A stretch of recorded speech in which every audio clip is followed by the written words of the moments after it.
Welcome to CAZ News, the short story reading channel, a place where fascinating, captivating, and mysterious tales come to life. Tears of a Crown, Diana's unyielding light. Beneath the weight of a crown she never sought, Diana Spencer carved a path through a world that tried to dim her spirit. A journey from the innocence of a girl twirling in Sandringham's fields to the heartbreak of a princess betrayed within palace walls. Tears of a Crown. Diana's unyielding light is more than a tale of royalty. It's a testament to a woman who turned her wounds into wings, her tears into a legacy that still whispers hope to millions. Through a marriage shadowed by betrayal, she found strength in the laughter of her sons, William and Harry, and solace in the arms of the forgotten, those ravaged by illness, war, and neglect. From her fearless stand against stigma to her final fateful night in Paris, Diana's story reveals a truth as timeless as her smile, that even in the darkest moments, a single heart can illuminate the world.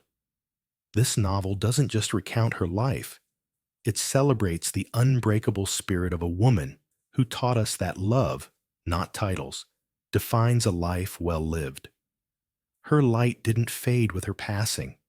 It grew, a beacon for anyone who dares to dream, to care, to rise above. From Sandringham to the palace.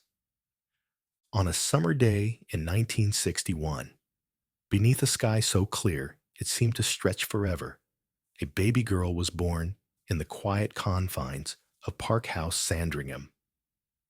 Diana Frances Spencer arrived on July 1st, her faint cries echoing against the moss-covered stone walls of a home nestled within the royal estate. The sun filtered through ancient oak trees, casting golden streaks across the fields. But inside the birthing room, there was no unbridled joy. Frances Shan Kidd, her mother, lay exhausted on the bed, her eyes rimmed with quiet disappointment. "I'd hoped for a boy," she whispered to the midwife, her voice barely audible. John Spencer, her father, stood by the window, gazing out at the endless green, his silence heavier than words. They needed an heir to carry the Spencer title, and Diana, with her wispy blonde hair and tiny hands, was not the answer they'd prayed for.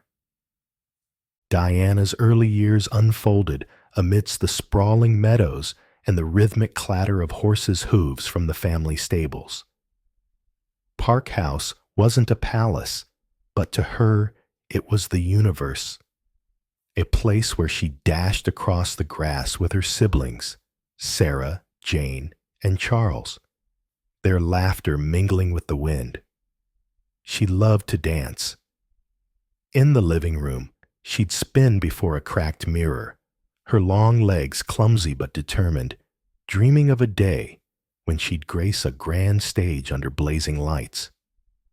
"One day, I'll be a ballerina," she'd tell Sarah, her eldest sister, her blue eyes shimmering like a summer lake.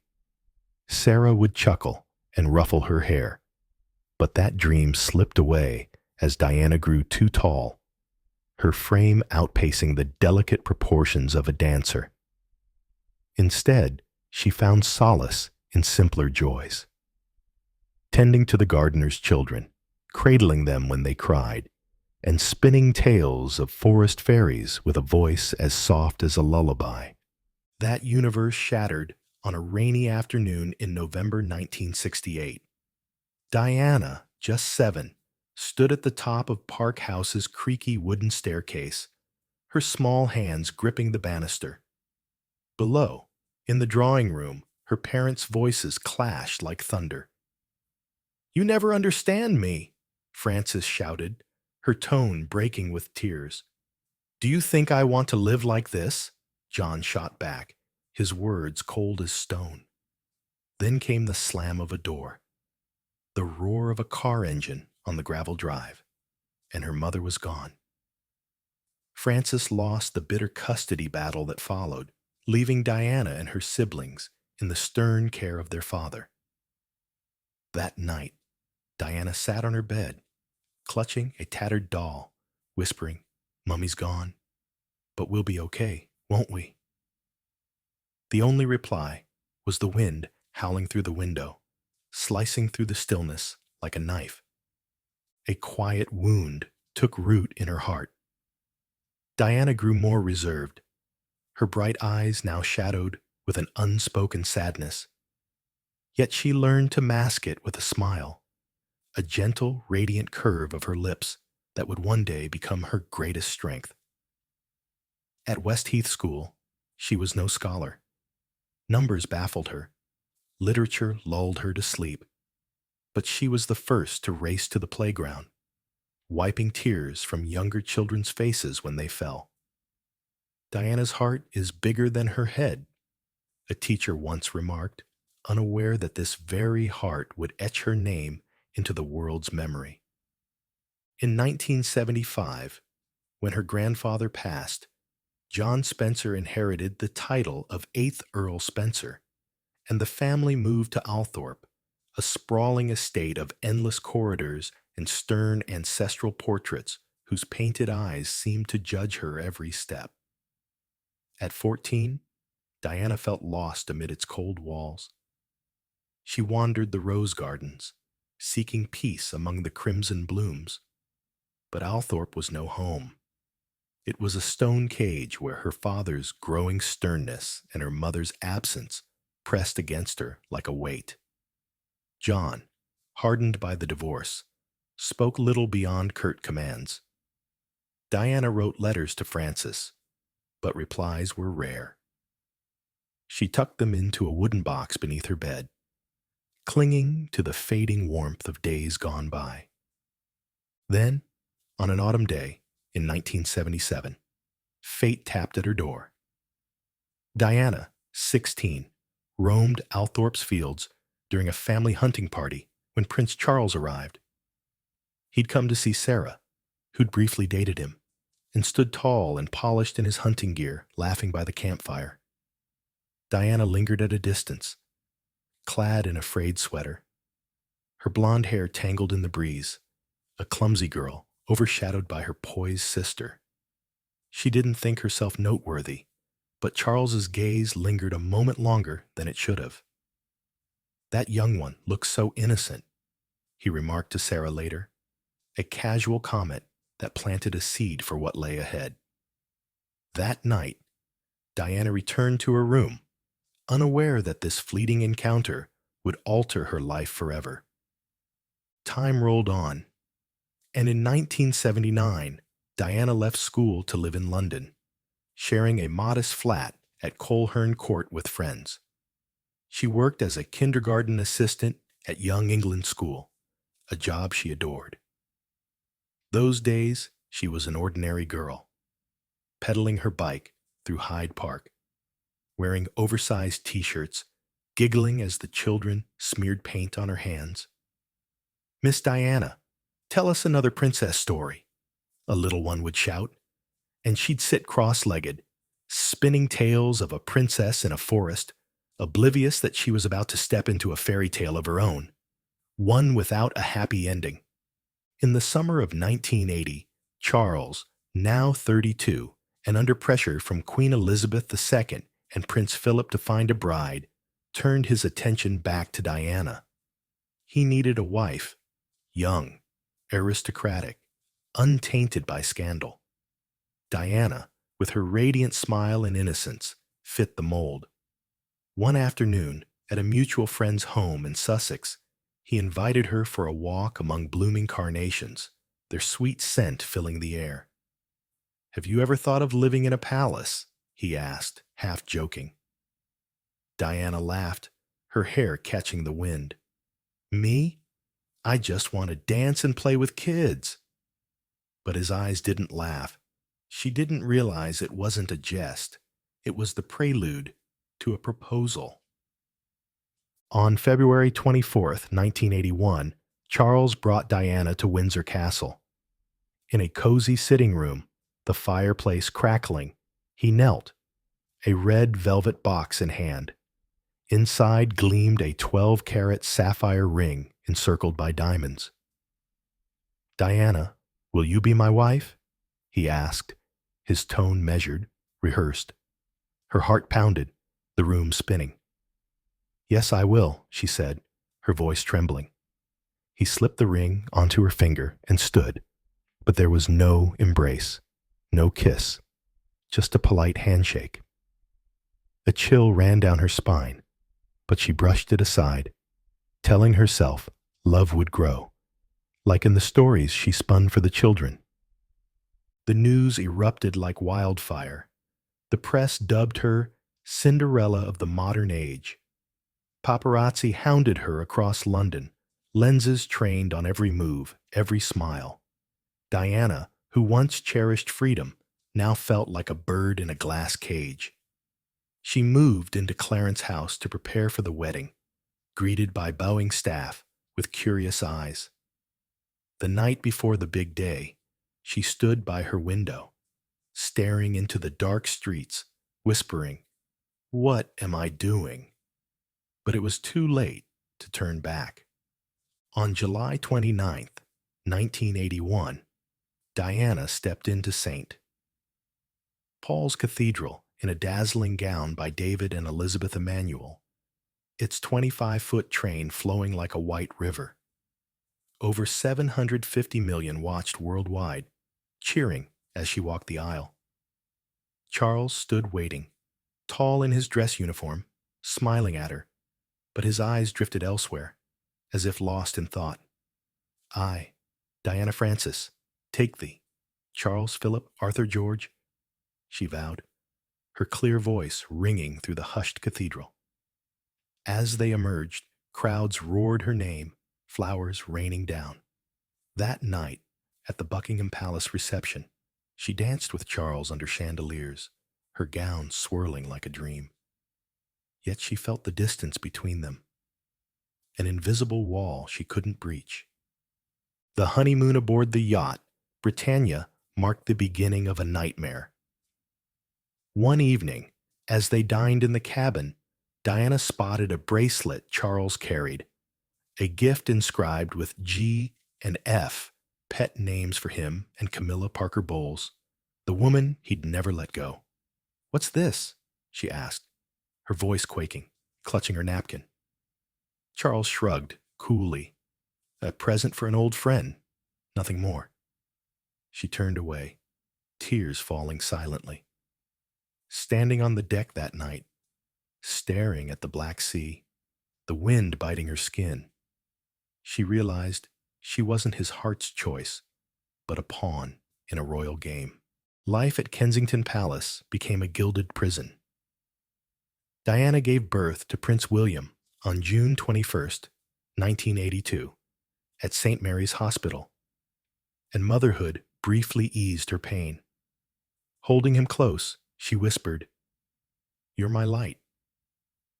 But Charles was rarely there, escaping to Highgrove to see Camilla, leaving Diana alone in the palace's cold corridors. Prince Harry arrived in 1984, another fleeting joy. But even that couldn't mend their crumbling marriage. Depression sank its claws into her. She thinned visibly, her blue eyes dulled beneath heavy makeup. Bulimia crept in, a secret she hid behind forced smiles at royal events. "I don't feel good enough," she confided to a friend. Once, in despair, while pregnant with William, she threw herself down the stairs at Sandringham, but the palace hushed it up as a minor mishap. Charles offered no comfort, only a distant stare, as if she were a burden he endured. Yet Diana didn't fully surrender. She found solace in small things: William's hugs, Harry's giggles, and, increasingly, in charity work. In 1987, she visited Middlesex Hospital in London, where AIDS patients were shunned like ghosts. Wearing a simple white dress, no gloves, she sat by a frail man's bedside and took his hand. "How are you feeling?" she asked, her voice a soothing balm. I didn't think someone like you would care, he murmured, tears in his eyes. She smiled. Everyone deserves care. Before the press's cameras, that act stunned the world, shifting perceptions.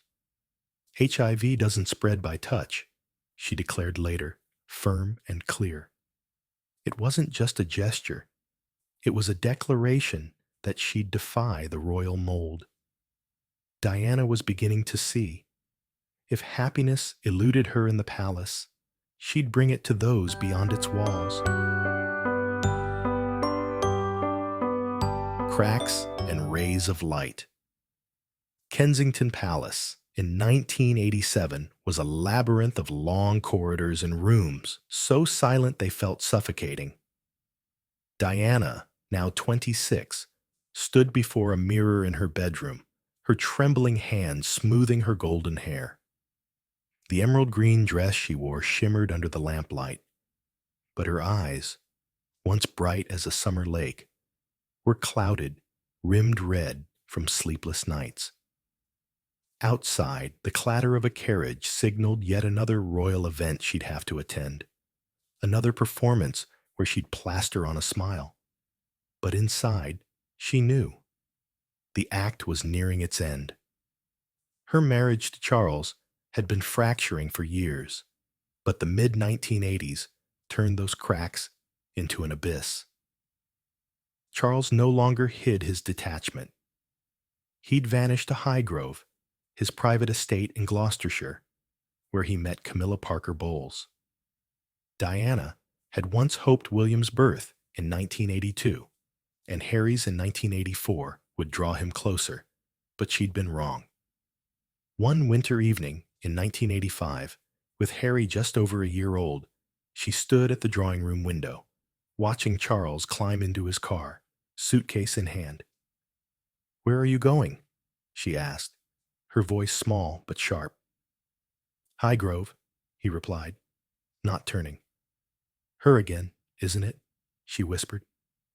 Charles slammed the car door, the engine's hum fading into the night, leaving her alone with the echo of his absence. Camilla wasn't just a name, she was a specter haunting Diana's life.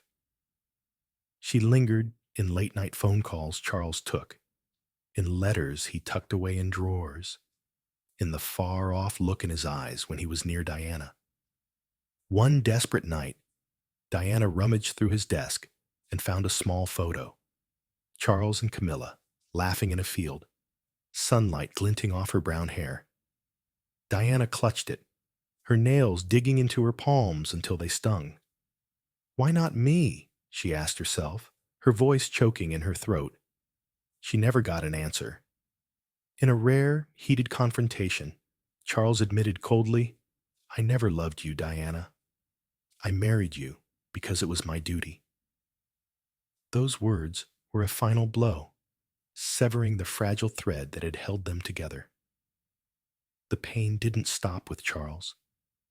The press, once her cheerleaders with their Cinderella headlines, turned into relentless foes. Paparazzi shadowed her across London, their lenses capturing every faltering moment. One spring day in 1986, as she left a Knightsbridge shop, the swarm shoved so hard she stumbled, her knee scraping the pavement. "Smile, princess!" one shouted, flashes blinding her. She stood, brushed away tears, and smiled. Not because she wanted to, but because they'd hound her until they got their shot. Back at Kensington, she locked herself in the bathroom, letting hot water stream over her, trying to wash away the violation. Her bulimia worsened. Royal banquets, laden with lavish dishes, became nightmares. She'd eat, then rush to the bathroom, purging as if she could expel the hurt along with the food. "I'm not good enough," she'd whisper to her reflection, her face pale and hollow. During a 1986 official visit to Canada, she collapsed at a dinner, her body giving out. The palace called it exhaustion from a busy schedule, but Diana knew the truth. Her spirit and frame were breaking under the strain. Yet amid the darkness, she found light in her sons. William, with his blonde hair and eyes like hers, was her greatest comfort. Harry, mischievous and loud with laughter, warmed her coldest days. She refused to let them grow up as distant princes, caged by royal tradition. One summer day in 1988, she took them to Thorpe Park. Under a blazing sun, she queued with them for roller coasters, shrieking as water splashed her dress. "Mummy, you're not like other royal mums," William exclaimed, hugging her tight. She winked. "I don't want to be. I want you to know real life." She treated them to McDonald's, sitting on plastic chairs in a corner, ignoring curious stares. Those moments were her balm, easing the sting of Charles, Camilla, and the ever-present cameras. Diana also discovered purpose in charity. In 1987, she accepted an invitation to Middlesex Hospital in London, where AIDS patients were treated like outcasts. At the time, fear and stigma surrounded the disease. Many believed a touch could spread it. She walked into a ward in a simple white dress, no gloves, and sat beside a gaunt man, taking his hand. "How are you holding up?" she asked, her voice gentle as a lullaby. "I didn't think someone like you would care," he murmured, tears welling. She smiled. Everyone deserves to be cared for. Before the press's lenses, the act shocked, but it shifted the world's view. HIV isn't passed by a handshake, she stated firmly at a press conference later. From then on, she became a symbol of compassion, a princess unafraid to break the mold. Her charity didn't stop there. In 1990, she visited an orphanage in Brazil, stepping into a rundown room where thin children huddled on the floor. She knelt without hesitation, pulling them into her arms, singing impromptu songs she'd once crooned to William and Harry. "Are you an angel?" a little girl asked, clutching her skirt. Diana laughed, tears glistening. "No, just a mum." Those trips weren't mere duties. They were her way of healing, of finding meaning in a life scarred by sorrow. But her marriage to Charles was beyond repair. In 1992, Andrew Morton's book, Diana, Her True Story, shook the royal establishment. Based on secret tapes Diana sent through a friend, it laid bare the painful truth. Charles's affair with Camilla, her bulimia, and moments she'd tried to escape her despair. One tape captured her voice, trembling yet resolute. "I've done my best, but he doesn't need me." When the book hit shelves, the public rallied to her side, but the royals seethed. Queen Elizabeth II and Prince Philip summoned her to Balmoral, demanding silence.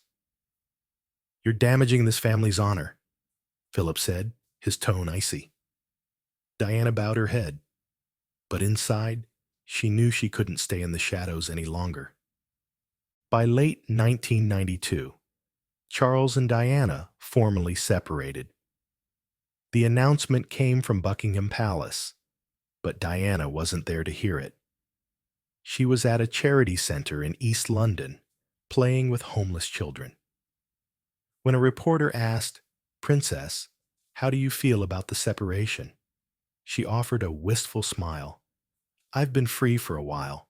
Now everyone just knows it." Freedom, though, came with a cost.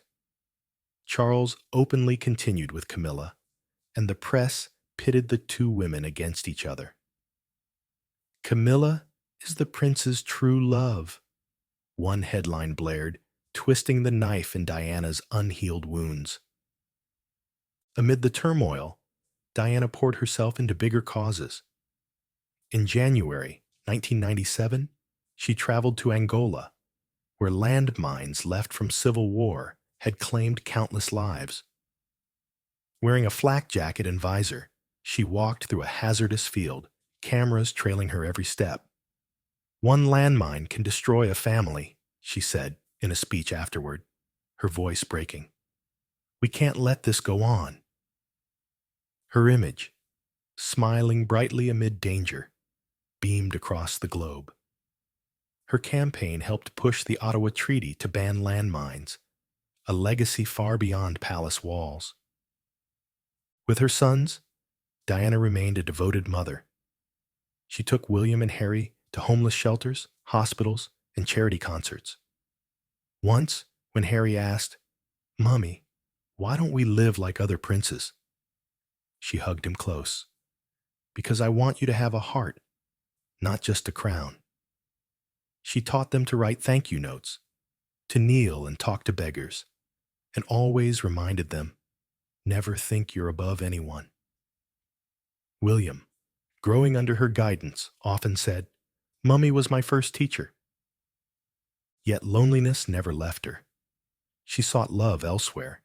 James Hewitt, an army officer, and later Hasnat Khan, a Pakistani heart surgeon.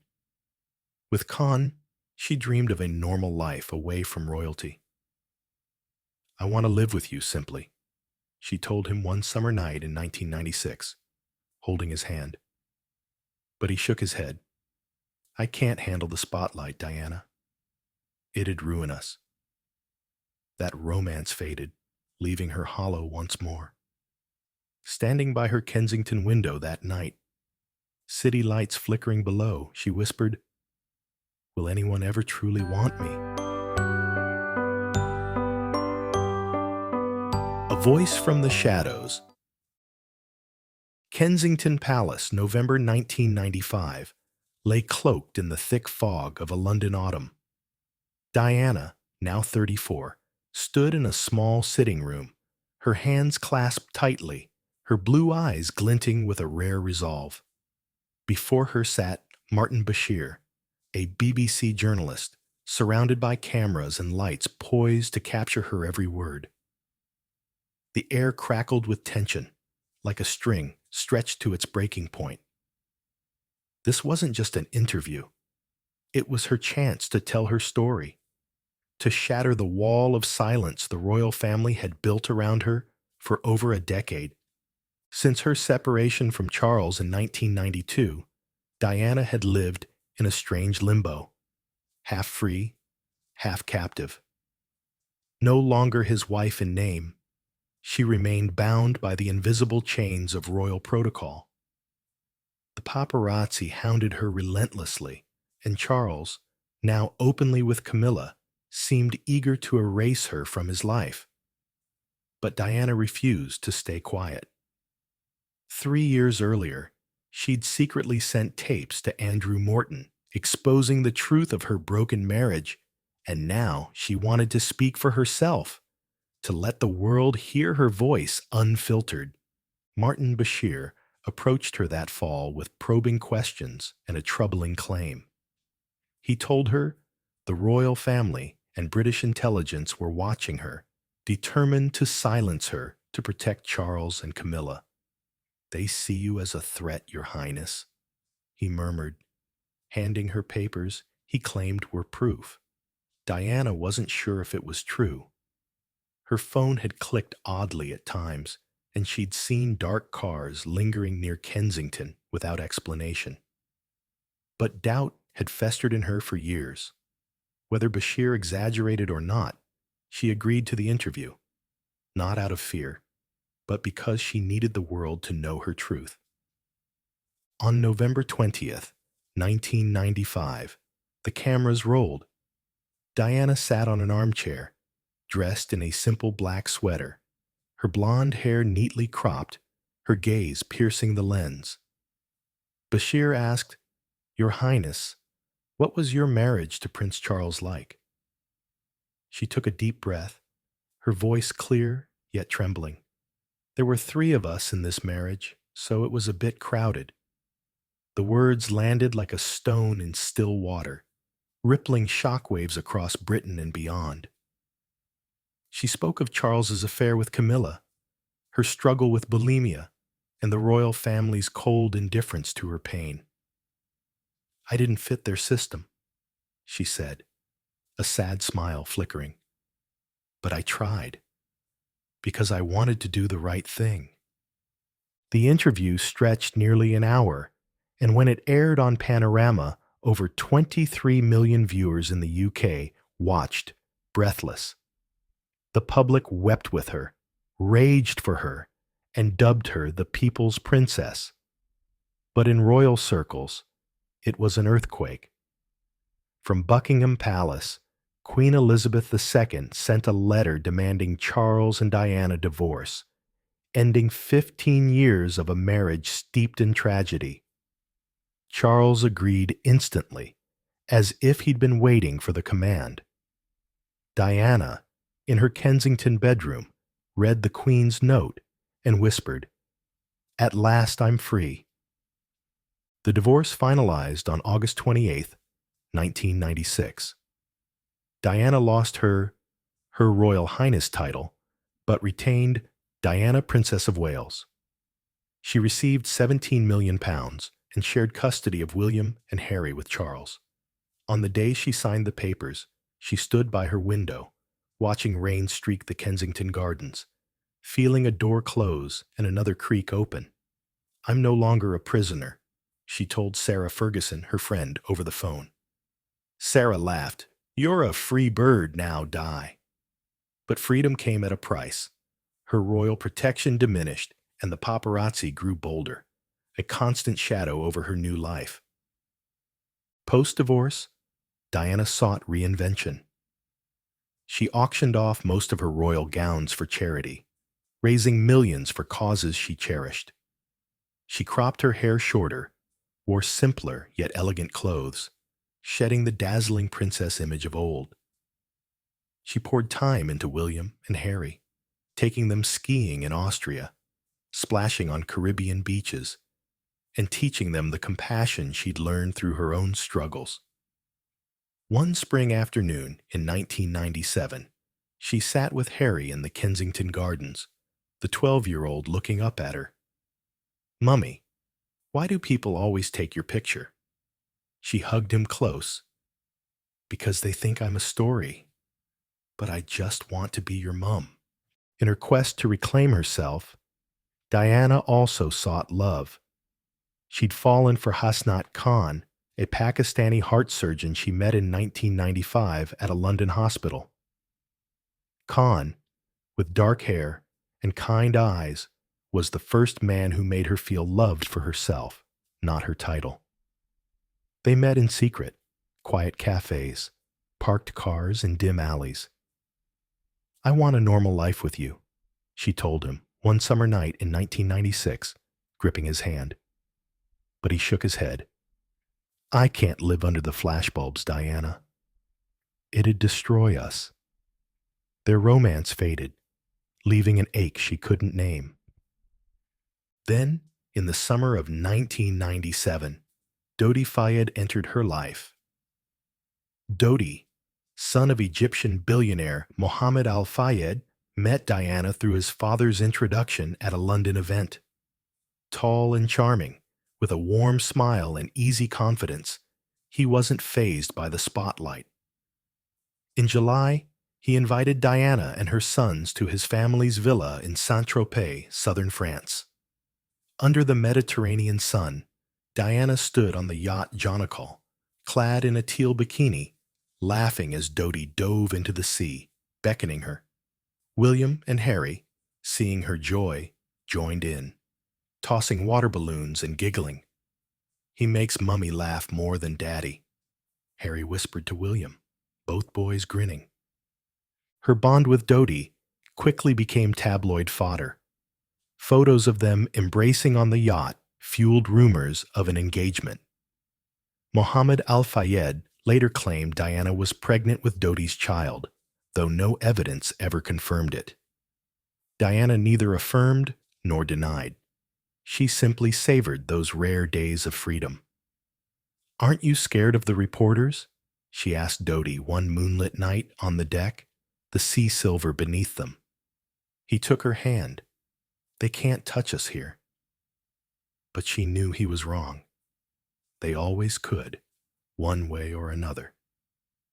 In August 1997, Diana and Dodi arrived in Paris.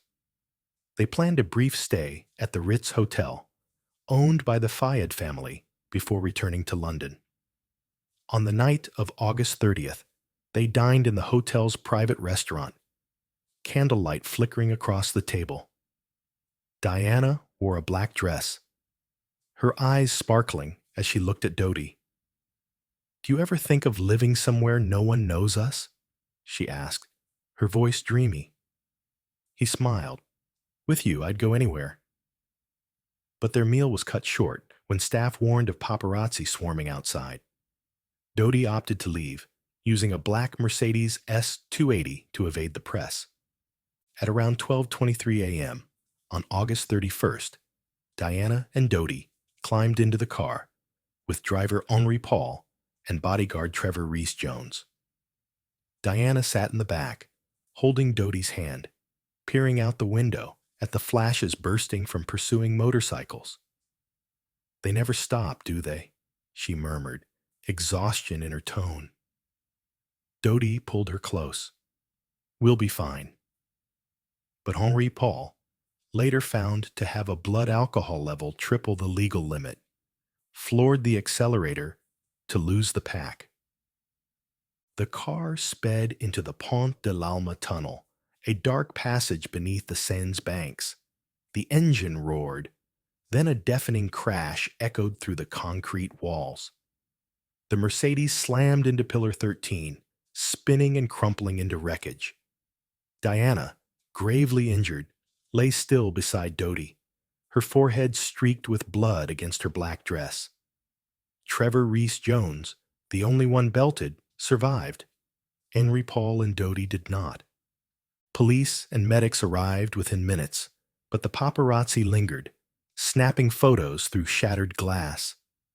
Diana was rushed to Pitié-Salpêtrière Hospital, where doctors fought to save her. At 4 a.m., her heart stopped. A doctor stepped back from her bedside, head bowed. "We did all we could." At 36, Diana, Princess of Wales, left the world, leaving a void that echoed globally. The news spread like wildfire. At Balmoral, where the royals were vacationing, Charles was woken at 4:30 a.m. by a call from Paris.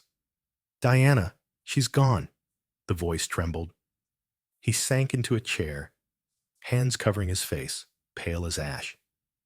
He entered William and Harry's room, the boys asleep in twin beds. "Wake up, boys," he said, voice breaking.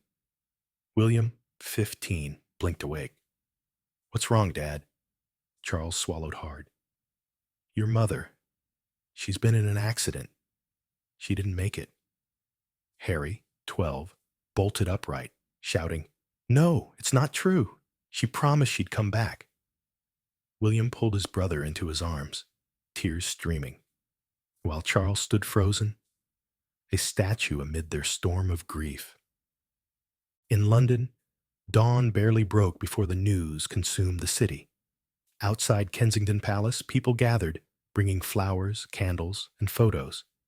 A middle-aged woman, clutching white roses, whispered, "She was our light." By noon, the gates were a sea of blooms, handwritten notes scrawled with love. "Diana, we adore you. People's princess." Televisions replayed her last images, her radiant smile on the yacht, a painful reminder of what was lost. But her death wasn't just a tragedy, it became a mystery. Days later, Mohammed Al-Fayed faced the press, eyes red and voice shaking. "This wasn't an accident," he said, gripping the microphone. "The royal family and those behind them planned it. They didn't want Diana marrying my son, a Muslim, or bearing his child. He insisted she was pregnant, that she'd confided plans to wed Dodi. They took the two I loved most," he choked out. His claim stunned, yet resonated with those already wary of the royals. Official investigations began swiftly. French police found Henri Paul's alcohol level excessive, the car speeding over 60 miles per hour in the tunnel. But details fueled doubt. A white Fiat Uno reportedly grazed the Mercedes and vanished, never traced. Witnesses claimed a flash lit the tunnel, as if to disorient Paul. Conspiracy theorists pointed to MI6, suggesting they acted on royal orders to silence Diana. She was too dangerous to them, one journalist wrote. She knew too much and wouldn't stay quiet. The inquiries spanned years. A 2004 British probe and a 2008 inquest ruled it an accident due to negligent driving by Paul and the paparazzi chase. No solid evidence of a plot emerged, nor did autopsy confirm a pregnancy. Yet questions lingered. Why did a seasoned driver like Paul drink that night? Why did tunnel cameras fail? The truth sank into shadow, much like Diana's life had been shadowed. An eternal legacy. Paris, in the early hours of August 31st, 1997, was no longer the city of lights. Outside the Pont de l'Alma tunnel, ambulance sirens pierced the stillness, mingling with the quiet sobs of onlookers gathered near the twisted remains of a black Mercedes. Diana, Princess of Wales, lay motionless inside. Her black dress crumpled, her blonde hair matted against her forehead from injuries. Dodi Fayed, the man who'd brought her joy in her final days, was still beside her, life extinguished. Henri Paul, their driver, had passed instantly, leaving Trevor Rees-Jones, the bodyguard, as the sole survivor, saved by his seatbelt. Police cordoned off the scene, but paparazzi hovered nearby, their cameras trained on the wreckage like vultures circling. Medics swiftly lifted Diana onto a stretcher, her face pale beneath the relentless flashes. They raced to Pitié-Salpêtrière Hospital, where doctors stood ready in the emergency ward. The clock read 1:30 a.m. when she arrived, her heartbeat faint. The team worked tirelessly, battling to save her, but her internal injuries were too severe. At 4 a.m., the lead doctor stepped back, bowing his head to the staff. "We've done everything possible, but she's gone." At 36, Diana left the world, leaving behind a silence that roared louder than words. The news swept across Britain like a chilling wind. At Balmoral Castle in Scotland, where the royal family was spending their summer, Charles was roused at 4:30 a.m. by a call from Paris. "Diana, she's gone," the voice quivered. He slumped into a chair, hands covering his face, his complexion ashen. He entered the room where William and Harry slept, their small forms curled under blankets. "Boys, wake up," he said, his voice cracking. William, 15, blinked awake. "What's wrong, Dad?" Charles drew a shaky breath. "Your mother, she's been in an accident. She didn't make it." Harry, 12, shot up, crying out, "No, it can't be." "She promised she'd come back." William wrapped his arms around his brother, tears streaming silently, while Charles stood rooted, a figure carved from stone amid their grief. In London, dawn had barely touched the sky when the news engulfed the city. Outside Kensington Palace, where Diana had lived, people began to gather, clutching flowers, candles, and photographs. A middle-aged woman, holding white roses, whispered, "She was our light." By midday, the palace gates were buried in blooms, handwritten notes pinned among them. "Diana, we love you, people's princess." Television screens replayed her final images, her radiant smile on the Saint-Tropez yacht, a bittersweet echo of what had been lost. But Diana's death wasn't merely a tragedy. It sparked a mystery. Days later, Mohammed Al-Fayed, Dodi's father, faced the press, his eyes red and voice trembling. "This was no accident," he declared, clutching the microphone. "The royal family and those behind them orchestrated it. They couldn't accept Diana marrying my son, a Muslim, or bearing his child." He claimed she was pregnant, that she'd shared plans to wed Dodi. "They took the two I cherished most," he said, his voice breaking. His accusations stunned the world, yet they found traction among those already skeptical of the monarchy. Investigations launched swiftly. French police determined Henri Paul's blood alcohol level was triple the legal limit, the car speeding at over 60 miles per hour through the tunnel. Yet anomalies stirred doubt. A white Fiat Uno reportedly clipped the Mercedes and vanished, never identified. Witnesses mentioned a flash in the tunnel, as if someone aimed to disorient Paul. Some speculated MI6, Britain's intelligence agency, acted on royal orders to silence Diana. "She posed too great a risk," one journalist wrote. "She knew too much and wouldn't stay quiet." The probe stretched over years. A 2004 British investigation and a 2008 inquest concluded it was an accident due to negligent driving by Paul, compounded by the paparazzi pursuit. No concrete evidence of a conspiracy surfaced, nor did autopsy confirm a pregnancy. Still, questions lingered. Why had a seasoned driver like Paul consumed alcohol that night? Why did the tunnel's cameras malfunction? The truth slipped into shadow, much like Diana's life had been shadowed. Her funeral took place on September 6, 1997, at Westminster Abbey, a moment the world paused to witness. Over 1 million lined London streets, from Kensington Palace to the Abbey, watching her coffin pass on a horse-drawn carriage. A bouquet of white flowers rested atop it, bearing a small card from Harry. "Dearest Mummy."